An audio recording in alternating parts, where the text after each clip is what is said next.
وكالات عندي آيات كلام في الدليل تسر وكالات بينما سورة يوسف كابو وريقكم بإخوان وبارك إخوان كرتو بس كسي وكيل ويصرف كابا سريعنا أو طبعا آداب السفرة يشغل آداب كان وهاتوك يكز مصروفك بارك أيانا ومصروفك تؤان يعني بارك هي خوينا همويان بلام يكز أوي يان طبعا هم بيقولوا أنا بيت الشرعي من قبلنا بارحال كمان حديث الشيء في غمريان صلى الله عليه وسلم وكيل دعناوة بونمونا مثلا أم حبيبة كانت لاي نجاشي عمري كري أمية في غمري صلى الله عليه وسلم توكيلي كله يكبش نكاحي أم حبيبة بك بولاية النجاشي يان مثلا ميمونة كانت أبا رافع شو قبول نكاحك كيكت يان لمسألة أو حديثة مشهورة كعروة بارقي في غمري صلى الله عليه وسلم باري أداتي الله برو مرك من بكرة دو درمي أداتي أشياء مرة أكرته أفروشته دو درمكش أهانته مرة جهانته الله مرة كم كرر فروش مواب أو وكالته هم يبي أو تي وكالة فابو داناني وكيل إنسان لجي خوي في الإسلامية وارده أدل وشتيش زور لسرة أم وكالته شونا طبعا موكل من أبي موكل أو كسي دوم أكاته وكيل بو كسي أو تري كسي دوم يعني ككراوة وكيل موكل أو كسي كسك أكاته وكيل واضح شلون أما كسي يكما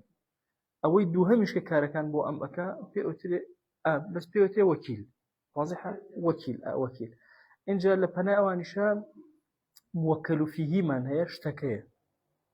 لتشتكى لتشم موضوعك إكيت وكيل شكا وكالتي مطلق نية لشريعة الإسلام واضح أو وكالة أبي اشتكي محددة بكتو أو كسر يسبب وكالتي خاص بعام إن جاء بالصيغة كيج لبيننا أبو جزري أبي مو أمانة هبن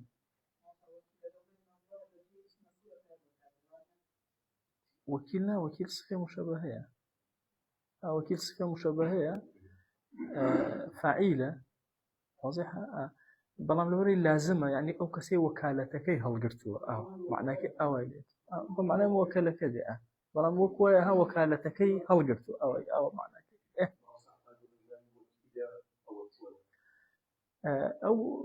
أو لما موضوع أبا بشت الدروة أزاني هرتشيشتي إنسان ومخلوقات وهموي أبي إنسان طبعا لو أبتا زور قولا خوي بكاملي طبعا موكل هموشتي كفاية ذات دسي وكيل باشا تو بس بم تعبيرنا بلا وكيل كلمة كي زور قولي إلى زور إخوة جل جلاله شو إنسان بكاملي لهرشي صلاحيات وإرادات إخوة شت الدروة تسيم خويك بويا آخر أهل الشريعة توكل زور مهمة توكل شيء يعني أول كتو وأكيد توكيل يقول لحتشيشت إن جاب بشين وسر درسك أفرمي شرط الموكل جارب بحثي أو كسك إنك كسك أكات وكيل موكلك وي أو كلمات أنا بس سريع شرك إلا بالأمة شرط موكل شيء كي أتواني خلط كات وكيل خوي أفرمي صحة مباشرته ما وكل فيه بملك أو ولاية أبي أمكس خوي ده صلاة مباشرة هبه لوشتا بون من لم موبايلا مثلا ده صلاة خوما يخوم ملكي خوما أتوان بفروش أتوان بكرم أو كات أتوان كسيت كما وكيل كابو موكل أبي لوشتي كوكالتك أكا حق تصرفاتي هبه شبه ولايات والية بسرية باشا يعني مثلا ولايتي بسر كومل مالي هتيوا هي ولايتي بسر شاركة هي يعني بملك خوي خاونيتي هذه شغلوانا إن جاءت وانا كابو فلا يصح توكيل صبي ولا مجنون باشا نابي كسيك مثلا منالك بي وكالة بو خلق كاتو شيتي بو خلقي بكاتو بو تشوك خوي حقي تصرفيني شلون اتوانا بو كسيك لي بكاتو واضحة أو قصير توكيل يعني ناتواني يكيب كابا وكيل أو ناتواني وكالة كاتو بو كسيتر أفرمي ولا المرأة لمسألة نكاحة ئافرەت خۆی ناتوانێت با بەشوو ئەگەر خۆی کەسێ بکە بە وەکی بڵێ بمە بەشوو هەر نابێت چکە بۆ خۆی حەقی تەسەڕوفەکەی نییە بێ خۆی حەقی سەحەتی مباشەرەی هەبێ اینجا ئەڵێن دروست یا حەقی سەحەی مباشەرەی نییە بۆ غێر خۆی یا محرم خۆی لە ئیحرامە بڵێ کەسێ بکە بە وەکیل بڵێ نیکاحەکەم بۆ بکە دروست نییە بۆ چکە خۆی توانای ئەوەی نییە نیکاحەکە بکە و حرامە لەسەری ها چکە لە ئیحرامایە ئەی چۆن ئەتوانێت کەسێتر بکاتەوە بۆ ناتوانێت تەوکیلی کەسێکی تریش بکات ويصح توكيل الولي في حق الطفل بەڵام لە مەسەلەی مناڵەکە وەلی ئەتوانێت وەکیلێ بگرێت بۆ مناڵەکە بەس مناڵەکە خۆی ناتوانێت چکە مناڵەکە خۆی حەقی تەسەڕوفی نییە وەکیلەکە وەلیەکە تەسەڕوفی هەیە بەسەریان وەلیەکە بە حەقی ویلایەت نەک بە حەقی موڵکیەت ئەتوانێت وەکیلێ بکرێت بۆ موڵکی مناڵەکە قەیچیەکە دیارە ئەوە یەک مۆزوعمان هەیە لەم بابەتە ئیستیسنا ئەکرێ ئێمە لە باسی ئەعمایە وتمان نابێت کڕین و فرۆشتن کە ئەی خەڵەتێن فێڵی لێ ئەەکەن ئەی خەڵەتێن ها وتمانە بۆی نییە کڕین و فرۆشتن کە وەلیەکەی مەسەن کڕن و فرۆشتنەوانی بووەکە لەم بابەتە ئەتوانێت وەکیل بگرێت ئەگەر چی خۆی حەقی تەسەڕوفی نییە حەقی سەحەی مباشەرەی نییە بەڵام ئەتوانێت تەوکیل بگرێت قەی ناکە ئەفەرمێ ويستثنى استثناء أكريت توكيل الأعمى في البيع والشراء فيصح هذا وكالتي كذا وكذا فلوسته ودروسته إشكالي كذا سلة واضحة ما وصلنا كابو نا كوير بس نا كوير نا قربو به من علو شيء وأنا أشيت أخوار أشيت قلبته نا كويركي صاغي سلامت من علو شيء كذي بس كويرك باشا مثلا جنوني نییە هیچ مشکلەیەکی نییە بەڵام ئێمە وتمانە ناتوانێت بێ و کڕین و فرۆشتن بکات لەبەرچی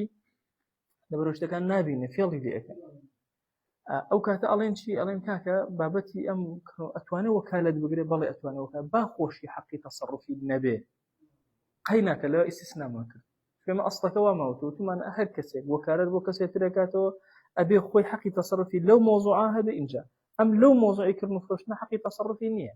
ئێستا لە نیکاحا هەیەتی بەس لەوە نیەتی لەوە لە کردن و فرۆشتنە حەقی تەسەڕوفی نییە لە مەزەبی خۆمانە ئەی چۆن مەسەلەن ئەتوانێت وەکالەتکە ئەڵێن ئیستیسناقی ئەوە لە قاعدەکە با چوە دەرەوە ئەمە دیارە ئێستا ئەوە شەرتی موەکیلە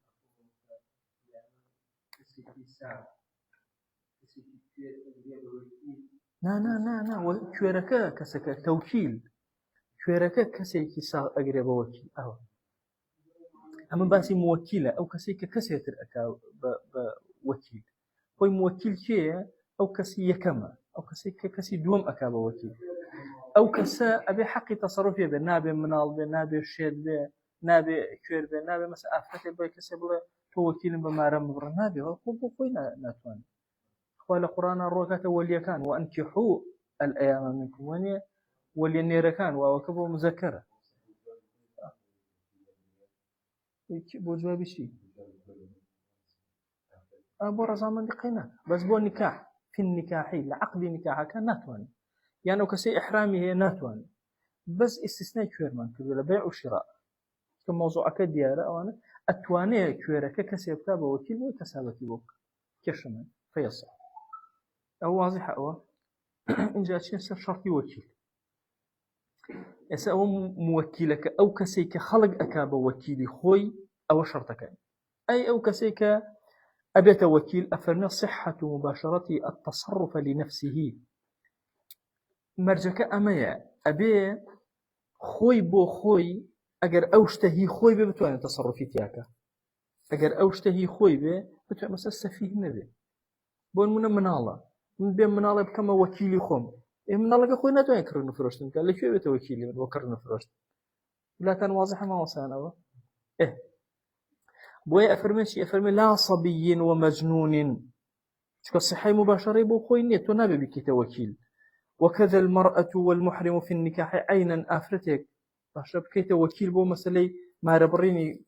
بلي والله كاكا با أو كتشم وكيل بي جنك ما ربري وناتوانا خوي ما ربري سألة شو أتوانا إيشتر ما ربري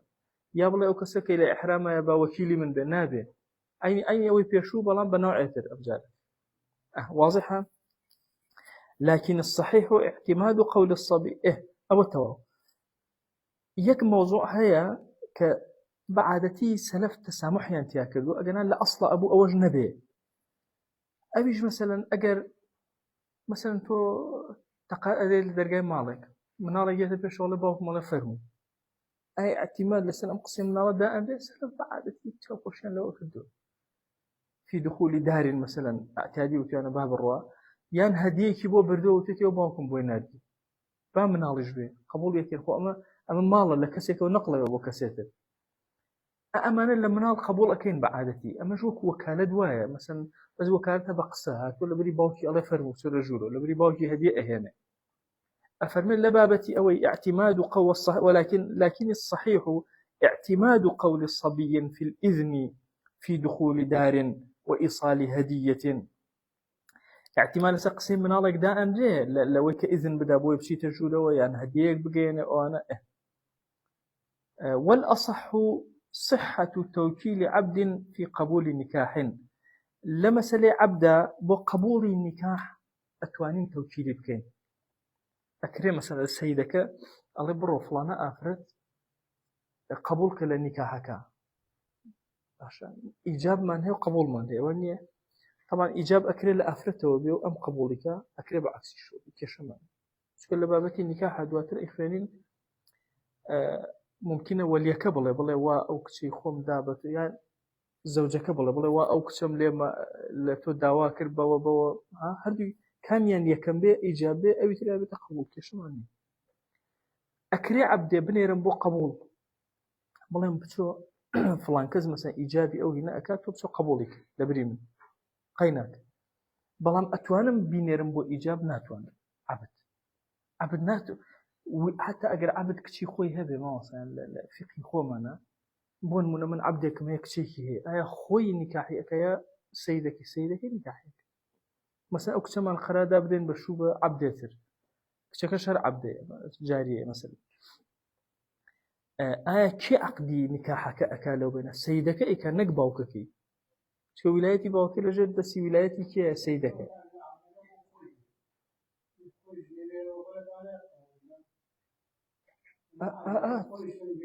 طبعا بإذن سيدك شي قبولك كشيني بلام أبو خوي واضح أجر بو سيدك كما توكيله ما خوي خو ما خوي مانية أو توكيله بو سيدك قبولك درست بس أتواني إيجاب ناتواني أم بروا بالله مثلا كاكا أو فلان كسي شي فلان كس مارا بري بوانا شي أو إجابك بشي كم أم قصنا ذلك توكيل تنها لقبول لعبد أكره أو واضحة سؤالها شو إنشاء هيش تيجي لسقسي عبد دانامز إنشاء دانامز بس قبول دانامز عبد لهندشتا قلنا داناند لهندشت إجابك بينك جاتوا سيري أو عبارتك الله والأصح وبقولي أصح وهي صحة توكيل عبد في قبول النكاح ما قبول النكاح ومنعه في الإيجاب ناتواني واضحة ما لبرناك مثلا بروا التزويج مثلا كابل كشي فلان كز مثلا هنك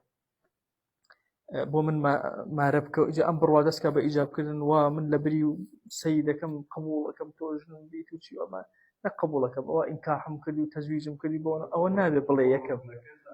بلام أساسا كذا بس دوي قبلتوك قينا واضحة لهند شونا شاهدي عبد قبولكين بلام لزوري ميشونا أصلا قبولنا استقلاليتي أو نادني ولا هند شونا قبولك كم واضحة شونا إن جاكاك أو دوام كابو إما يكم دانا شرطي موكل من باسكت دوام شرطي وكيل وتما صحة مباشرته التصرف لنفسه لنا أوشا دوشت من دركرت يكم اعتمادي قول الصبي دوام توكيلي قبولنا عبد واضحة أو دوما أو كردوا استثناء كليش استثناء واضحة أو جالسين سر موكل فيه اشتكى سهمين دانا الله وشرط الموكل فيه أن يملكه الموكل أبي موكلك خاوني به ولو وكل ببيع عبد سيملكه كسيكل وكيلك أو عبد أكرم إن شاء الله لأخيراته وكيل بفلوس له اشترني كريم يان وطلاق من سينكحها وتي إن شاء الله أجنا ما رأى برم لموضوع تو طلاقي به تو وكيل من بلا طلاق دانيا أو شيء بطل في الأصح لو كانت التوكيل فكرة وأم خوانينية واضحة لا تكابو موكل فيه كأب تمليكي طوائب أم كسب إنجا طبعا أم شرط موكل فيه كان خالي كتير كان خالي كان أميا كأبي خاوني به أن يملكه الموكل أو خالي كان خالة تريان أن يكون قابلا للنيابة اشتبه قابل النيابة به أما هنشتمان هي عباداتي بدني قابل للنيابة يعني كذا سنة ولا بدي كذا نيوش كان واضح شلون كذا ولا بدي كذا الرجو بقري زيت وزينة ولا والله فلان كستو وكيل بالرجو كان يوم رمضان بو بقري ناتواني واضح شلون كابو أفرمشي يكم دانا أو تمليكي هبه دوهمين دانا أن يكون قابلا للنيابة أو قد كانوا الفباء الفك أن يملكه الموكل باء كشيء أن يكون قابلا للنيابة فلا يصح في عبادة لا عبادة كان عبادات بدنها فهي الشواذ دروزني إلا الحج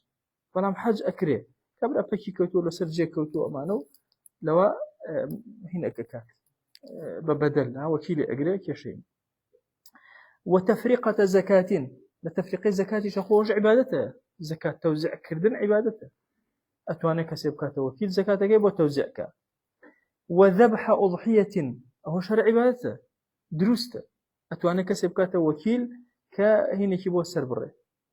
شيء يعني أضحية كيبو السربرة قربانية كيبو ولا في شهادة بلام ناتواني بلي لبري من برو شهادتي بابو فلانكس ناكر وكالة للشهادة ناكره واضحة ما وصل شكو أم خوي أزان خوي بينيوتي الشهادة كردو لإلاء بلي كاكا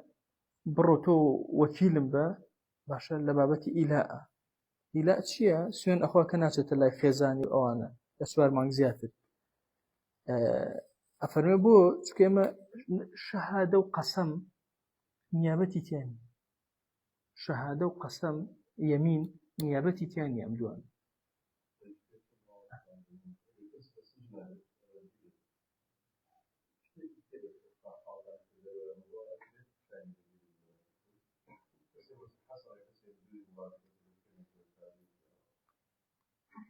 كسيتر لبري أو شاهدي نابا خوي شاهدي زور ورده زان حاكم مسلمان جار زور كانت برسالة لسر الشهادة ودروسه ده يسبون منا لمسألة زناية يعني لفقه خوما نالتي الله نابا شاهدة كان فيك وانك برسالة عنديك هذا يجيك إنجا لكات لوقت للشواز لحتيش تبرسالك مثلا لو أشي همويا برسالة عنديك الله تجور أجلك يعني براد خوران كان جواز يقدانا لو تشوار خلاف بلي هر تشوارين دركاري يكتب زور مشكلة بوي كزني يراود ألين تصابي وزن 680 هجري 600 صال دواء ويكز بإن داري حد يزدر أبو الشهيد شكرا رقنا كنتو تشوار كز ببين دواء وش بو سير رويدا شكرا بأشكرا لبازارة كريان زنا كده بس شاي خلق بيني عامي خلق بيني كابو ظهور إعلانك شاهدي درا شاهدي ند آخر أويا أصل لو بابتا سترة أصل لو بابتا باز نكرنا قصة نكرنا شاهدين ندان هيشنا أو مجمع فقهي عالمي حتى يك بابتي صوتيات وفيديوهات لروي شرعي وهيج أحكام شرعية دانا مثلا نكو شاهد وكو بلغب حسابه ناكر للشريعة بهيش شوازها تأم لحظة أشكا أجري دسكاري أجري أوهي أنواع وأشكال فكرت في اللي خواني يعني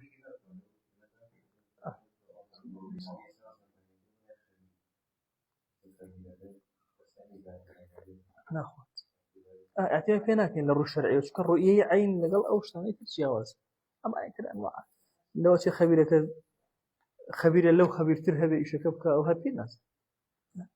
أكو سيارة كان كبرى الله بويا خينية أشياء بيتر يعني الله والله فول بويا خي أمريكية عشان تينا زين جهازك اللي داخل هذا فرتفيل زورة لبرو الشريعة أو جاء أما زور مهمة للشهادة ولا يمينة لم دوانا وكالة بهيش جواز قبول إن جاء إلى بشكل لا يمين كسويني خواردوها كأودا وكالتها ناخو لعان عينا هاڵە شاهدی ئەدەم لە بەردەم خوایە کە فڵان ئەو نابێت کەسێکی بێڵێ خودی کەسێکە خۆی بێڵێ کە بینیوێتی ئەبێت زەوجەکە بێڵێ ناتوانێت وەکیل بگرێ بۆ ئەوە وڵە فڵان کەس دەبری من بڕۆ ئەو سوێنانە بخۆ نییە وسائر الأيمان حتى سويني تريشي أحكامك أوها يعني لا في شهادة ولا أيمان نلا الشهادة نلا يمينة بهيش وزي وكالة النية ولا في ظهار في الأصح لا ظهار شانية ظهار شون يعني مثلا كابرا الله بشو الظهار يبكى له الخزان ما يجي الله بأفردك أو قرار ما توكو بشتي دايكي فلان كسي ميرد أوات أبي وابي ظهار شو كوكو زير بخوي ناك واضح شون أبي أوابله الله أوش هاد لظهار شاد دروزنا بو شكل الظهار لبنا وكأنما يمينا سوينك بوي كناتشة لا أم أفرت بوي أم كلمة الله واضحة بوي أفرمي الظهار بابتي ظهارج أينا جورك لجورك كان لجر يمين أجيبته أو شهر توكيلتي قبل ناكله وكالتي تيانية ويصح في طرفي بيع لهردو طرفي بيع أتواني اعتيادهم كا أتواني كسبك بوكيل بروكاكا بس قبول بوك كسبك برو إيجابي بيع كان إشكالك مالية وهبة لبخشينا لسلامة لرهنة لنكاحة كسيق أنا لك كبرو قبول بوك برو إيجاب كمشكلة غيري أو عبدك كباس ماك وطلاق كسيك بوكيل برو طلاق بلا قولي كرو وسائر العقود والفسوخ هرشي عقد هي هرشي فسخ هي هموي لجر أما جاقي أبيته أتواني وكيلي وبكي وكيلي قال لك كبرو عقدا بوبك أو كان برو عقدك على وشان مشكلة ندرس وقبض الديون وإقباضها وهروها دروستا وكالة بقرته بوشي لقبض الديون لورقتنا قرز لخلق وإقباض هداني قرز بخلق لها بيشان أدرس قرز بدأت قرز ولا بقري أتوانا وكيل بقري طبعا وكالتي بيداني قرز زور لورقتنا ونارحت مجاري أفرتي برا فاريدان وتي بقرز بيدا بخلق وقرزي بسوق وخوازا مساش هجده قلام لو قرزه فاريج لكما قوم لهاتو زور زحمت باشا خوي للروح شرعيك وتو أبي أوين لهاتو نيديتو بكسكي برامبر بس من دوای زۆر بەزین پیاتۆ کابرا عەرەبە لەو سەردنیا پاریکێنەوە لێ داینەوە بۆ خەڵکی فەقیر و هەژار دوایش نەیدەیتەوە بە حیاتی تر خێر راکە ئەوتنەوە بەپارەی خۆی بەوە خێرەکە نەبڕێ تەسەوورکە ئەیدەی بەکێ ئەبێ ئەوەندە بیرکەیتەوە ئەیدەمی ئایا ئەیهێنێتەوە لە کاتی خۆیان چۆنە چی زۆر زەحمەتە دانی قەرز جاری وایە کەسێک داوای ناتوانانی بیدەیت شایانی ئەوە نیە باشا زۆر زەحمەتە بۆی ئیقباس لە قەبڵ زۆر ئەوەترە ناڕەحەتە تەوکیلێکن لە دانی قەرز بە خەڵک جارێ کەسەکە دەوڵەمەندە مەسەلەن کەسێک ئەگرێڵە کاکە هەر کەس پێویستی بە پارە و بیدەرێ لە شەرت و شروط و مەرجدانە چۆن قەرزەکە دەی چۆن وەری ئەگریتەوە زەمانەکەی چۆنە کاکە سەعاتێک تێنەپەڕێ لە کاتی خۆی تەلەفۆنە بۆ کابراکە بە قەرزەکە بێنێتەوە مەشاکیلی زۆرە بۆیە ئیقباڵ زۆر زەحمەتە والدعوى والجواب أتواني وكيل بقري بشي دعوة قيد لسر كسي وكيل بقري بوي شي بشي جوابي دعواي بداته بقول لك فلان كز وكيل مبرر جوابي أو دعواي بدره وكذا في تملك المباحات هروها لبون بخاون ملكي اشت مباح كان وكو إحياء الموات مثلا الزويق لويا زندوي أنا كرتو كسي كاته وكيل بوي بشي زندوي كاته بوي تملكك بيت خاوني واضحة أو كلمة تملك يعني بون بخاون اشتكى حلالة مثلا منطقية كي تشولوانية صحراء كي شاخة كي كس خاونية كسي أكاب وكيل أشياء بشو زندوي كروا باشا بومن كسي أكاب وكيلي أو أشياء مثلا باري أداتي شيء أداتي شيء إحياء أكاتوا يتر إحياء كبوية مثلا بيري كتيالي أداو هنا دارو ماري كي أنرجيو مثلا إسفادي كي أكاتو خامي كي أكاتو هر شوازي لشوازة كان كي إحياء بي ياشي قنميتي أكاتو ياشتي أنا مباحا بوي هي وكيل بقريبه يا اصطياد كسي قريبه بشي قيني بوك راي بوك إن كانت وكيل خوي للراو كردنا والاحتطاب كسي قريبك إن كانت وكيل خوي داري بوكو كاتو في الأظهر لقول أظهر لمباحات كانها مدرس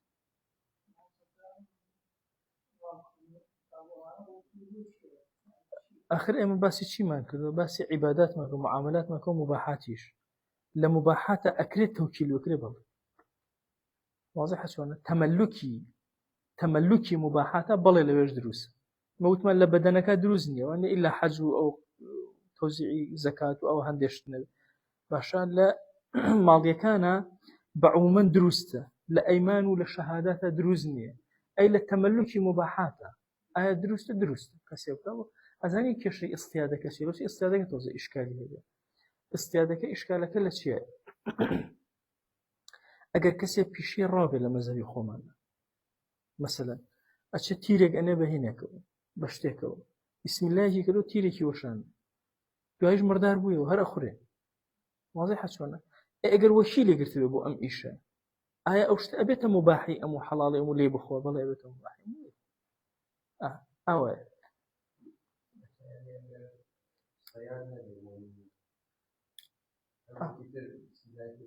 لا والله قال مرته النبي مرجي زور يكفي إلا مرجكاني أبي الصياد أبي ها عيشي لسه الصيد بروا نك بخوشي شو بالصيد شيء كبير أو أجر دوزيو بمردارو بوي ناخذ واضح أو يكفي إلا مرجي زور يكفي إلا مرجكاني جا مثلا هالنبي وكو تيروا بدرشة هالنبي ها مثلا بيكوشة نك بتاخذ وكو دلاسيق نبي برد باللي يبدأ أو حتى سري نبر ناخذه واضح شلون بريندار كربة وهين به شيء في الله نافذ تبر حتى يسمى لسر هين كشمان لسر فيشك لما زي خمانة دروزني الرابة فيشك أهم بوي جانا برتابرك تابر سارده واضحة أميتر هنا أميتر سوتينرة قبل أميتر الشوكاني أزدي زيد كان بعضنا هندي لو أنا فتوى لسر دعوة قيل كي مزوي ما وحاني فشيتي أكدروس أجر بجرميك كونيكا يعني بشيء أو كونكا أما ألين أبي بتيجيتي كونيكا واضحة نقبهين ويمكن دروسته أنا لسر أو مزايا أجر أصلي مزايا خون والحالة والتفصيلات يزوي مهم اصطيادك ما بس ما شيء تملكي مباحة آية تملكي مباحة أكا بلا بوكالك احتطاب شو دار بوكوكرو كبر خوي بچه دار كوكاتو أمانة لو شاقو داخانو أبيت خاوني دوائي يكزني كوي كوتي لو شاقي أنا أبيت خوي خاوني نكي خلق عالم مثلا شي في أغن دارستانا كاي أولاتانا سون كالصاحبين يعني دار أنا في ترتيبه أجر كسي كي كربه وكيل شو أنا أم أبيت خاوني يا وكيلك بأنها أم خوي بتوت خاوني أكبر التوكيل بأوانج درسته في الأظهري بلام لإقرار بهي الشوازك نابه بوشك إقرار خبره خوي ليمينا لقل شهادة تو خبر أبي خبر تو شاهدي أبي الله كاكا مثلا أوشتر ردا يعني أوشتر بيني إقرار جوهايا إقرار بشكل خبردان بو يجي عينا دروسني وكو شهادة أو هاي لأصح أقوال لقول إن شاء الله إقرار خينا ويصح في استيفاء عقوبة آدميين دروسته مثلا من كسب كم بوكيل بلين برو حقيقة مثلا فلان كسا مو كده الحقوق آدمية مثلا بون منا كابرا قصاصي كي لسه الله تو وكيل من بسول ورقتني حقي أو قصاص أكرم من أمام كم كس استيفاء ورقتنا ويا حق كان حق آدمية كان أتوان وكالتي برا أتوان وكالتي وبقدر أمزج الخمان واضحة شو أنا يعني استيفاء يعني ورقتنا وي حقي آدمي أكرم من وكالتي وبكم الله أكرم لحقوقي إلهي أوانا كده بس حقي آدمي كان خيناك عقوبة آدمي مشكلة ماني كقصاص وحد قذف مثلا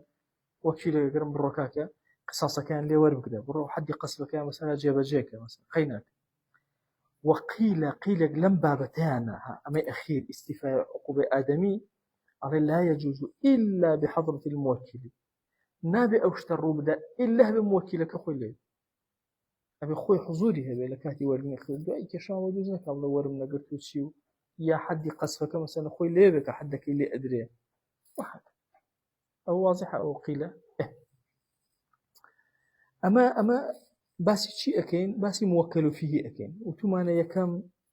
أبي تمليكي بك دوم قابل بيبو النيابة أواني كوتمان نابي يعني قابل نية بو النيابة، أيوتمان أبي قابل بو النيابة. جيما كيشونا وليكن الموكل فيه معلوما من بعض الوجوه. أبي لهندي لوجه كانوا أو شتيك وتوكيلتي أكري واضح به لا وكيلك، ولا يشترط علمه من كل وجه بمرجع وحتى وذكرتي بيزانه. نعم عموما شتيك بزانه لو بابته مثلا تهو بس. فلو قال أجر وتي مثلا وكلتك في كل قليل وكثير أو أتوم كذا وكل حتشتي ود ودشتها يا في كل أموري حتشتي خومتهم كذا وكيل باشا فوضت إليك كل شيء حتشتي خومتهم كذا تفويض كذا صلاة لم يصح دروزنيا ديارة كابو توكيل عام بو معناه يتر أم كسو وكيل حتشتي مكسرناته بوشك يموتون بمرجع وحرشيش تبيزانه بكاملة وآن جزئياتك لشتكان أزانه وبمحدودية كتابة شوارشوي كتابة أجنا في كل صغير وكبير وكثير ناكد أو وكالة عامية يستهي وكالة عامية هل وكالة خاصية بس بحكومتنا يا عامة شكل لها مشتك هذا صلاة فيه وكالة عامة واضح يعني ناتوانا كمان السنوريات خوي هي للرئاسية وكالة تشاف الشاهد أواني مثلا بلا يأتي وكالة عامة هي تا استا لوكالة عام برسل كومبيالية كان أو كسكا أو تقريبا أشت أنبابه تقريبا شو كإتر حقي طوابي تصرفاتك يعني أشت كسكي برامبره يجرب تكيبو أمنامات أجر كومبيالة كذا حالتك خاص بو يكشد بها قيناك بس كومبيالي بو كاتو مثلا محتشي أموالي صغيرة وكبيرة خويتي أنا وغلط أو يجي قيناك لكن وكالة عام تقريبا جورك لجورك كان محدود لقانونات بس كومبيالة مشكلة كومبيالة أو طاو ناقرته ولا أو يتر أو ليه وحقي همو تصرفك الرؤى هموشي أخوات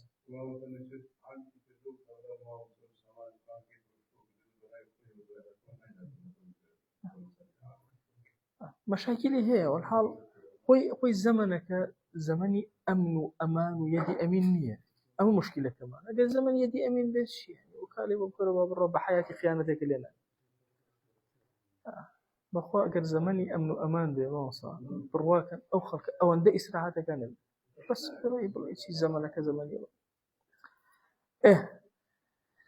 أجر وتي وإن قال في بيع أموالي اشتكي من كذا وتي توم كذا وكيل فروشني مالكان ما أموالكان ما اتقي أرقائي هالشي عبد كان ما تو وكيل بلا آزاد كردنيا صح أو هندروسته بو شو جزئيتي كتير بري أزاني هندل عبد كان أنا هندل مالكان أزان بس في كل صغير وكبير هذا وإن وكله في شراء عبد وتبرو أو عبدكم أبو بكر عبدكم أبو بكر وجب بيان نوعه أو دارئها أبي نوعي عبدك بلي أري كجبه قربه باشا تشوزانم شي بي الله أفريقي به أوروبي به تشوزان مثلا نوعكي بيانك أو دار ياوتي بشو مالكم أبو بكر وكيل بلوا وجب بيان المحلة والسكة أبي بشي مثلا بلي لهلب جبون بكر لف كولاني مزقوتي شافعي بون هنا سكة كجبلي كولانا كجبلي بوي دياريكا بنا قدري ثمنك دياريناك لا أصحاب الله بدأ دفتر بون بكرة لا أخيني أمتك وكيلة وكو خوي شونا وكو أصيلك أشياء معاملة أكل شونا كايكر أو موكل فيهش منطق أو جارتين صيغك بس أملة واضحة ومصائم اللي أوله وثم شرط الموكل أو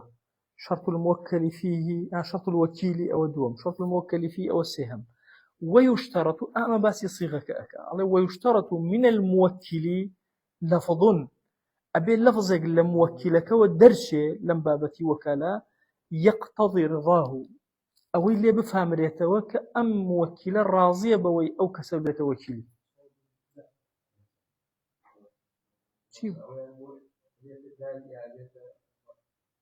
شيبو نا دالنا تو دال تو إن تو نا ألف با جيم تو أو هي موكل فيه يكو أرسم كله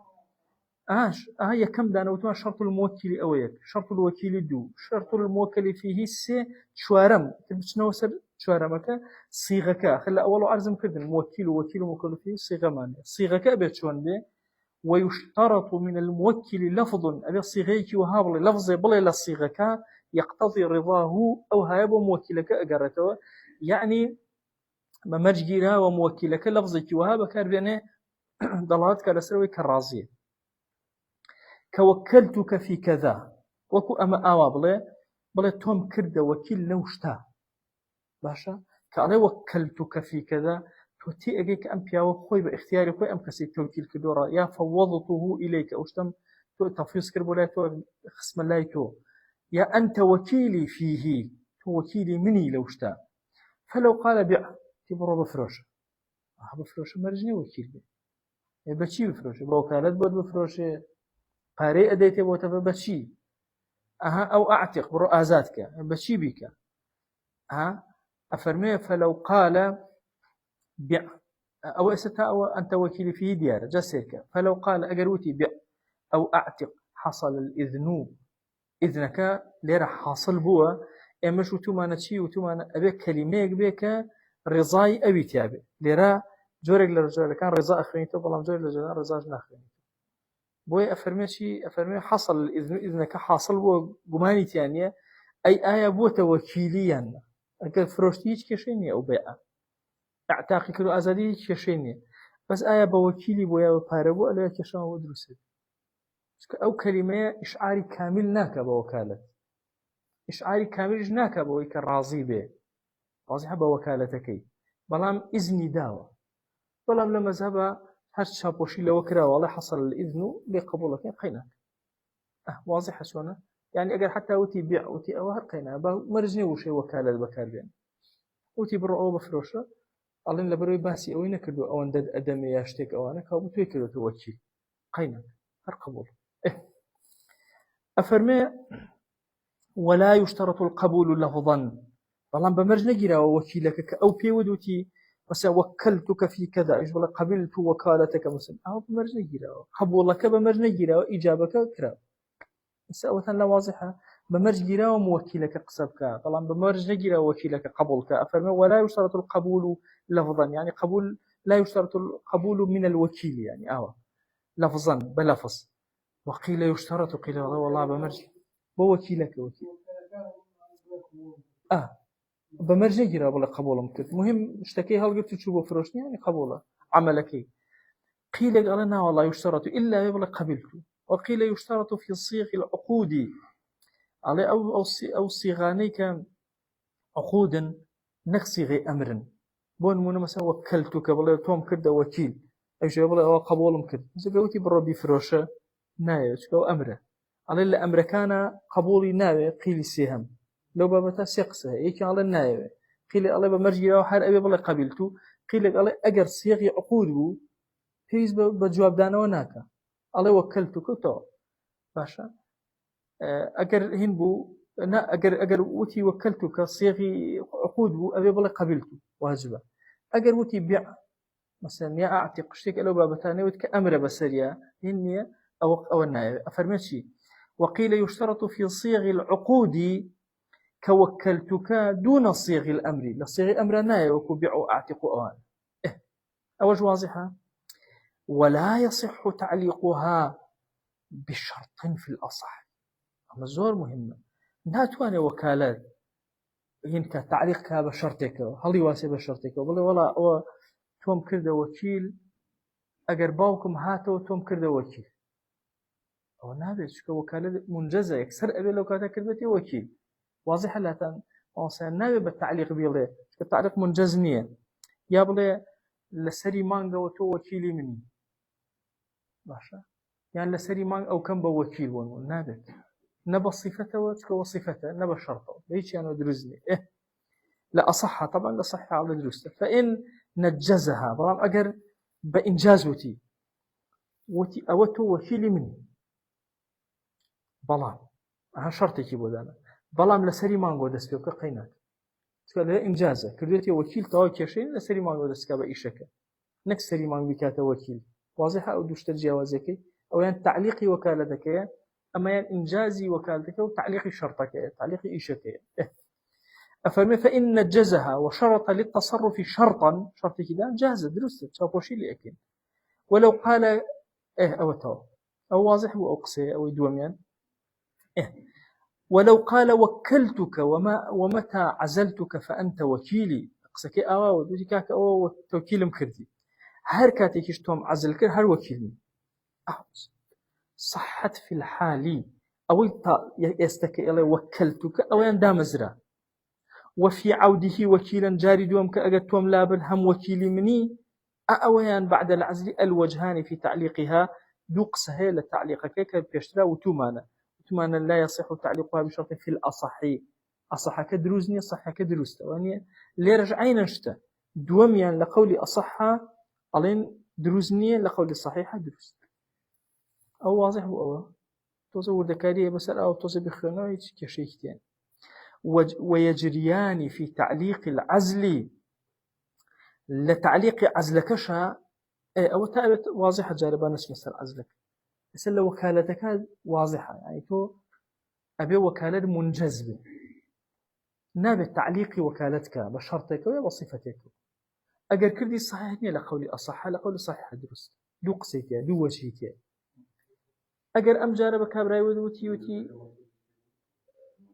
أبي لو كاتب برياركي لسر دابي مثلا يكسر كرد بيتي نقبل دواتر أو كم ناكاتر وكا أبي بلي أواتهم كرد وكيل يكسر لو كاتب برياركي لسر دابي واضحة شونا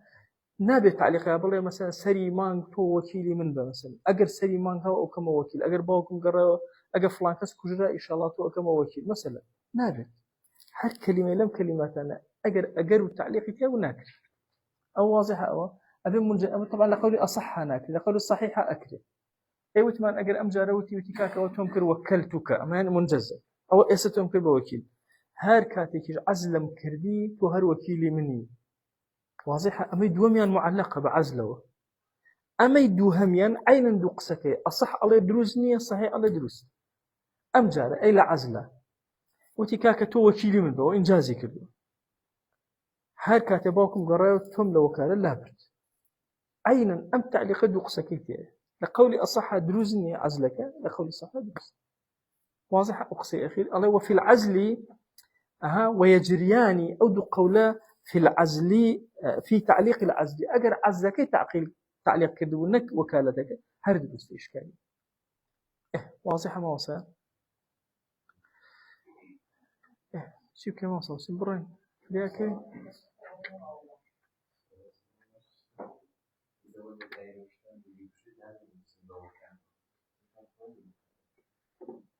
أوي هنا أو شكر وكالة حكومة يجنيه الرجع أم لا أبا الرجع وداني وي أم وكالتا زورترين وكالة مالية كم ترين وكالة بدني مال بابت شو وكالة بدنيها بس ما كلا عبادات الأشياء كم لا هندشتي مباحات لا أشتاء من الدرز بس وصلى الله على سيدنا محمد وعلى آله وصحبه وسلم تسليما كثيرا يا ربي خويا لما نخرج له عفو منك يا رب العالمين أما بكرة شرائك رونات بو جيان ما بو آخرت ما بو ناو يا رب العالمين صلى الله على سيدنا محمد وعلى آله وصحبه وسلم تسليما كثيرا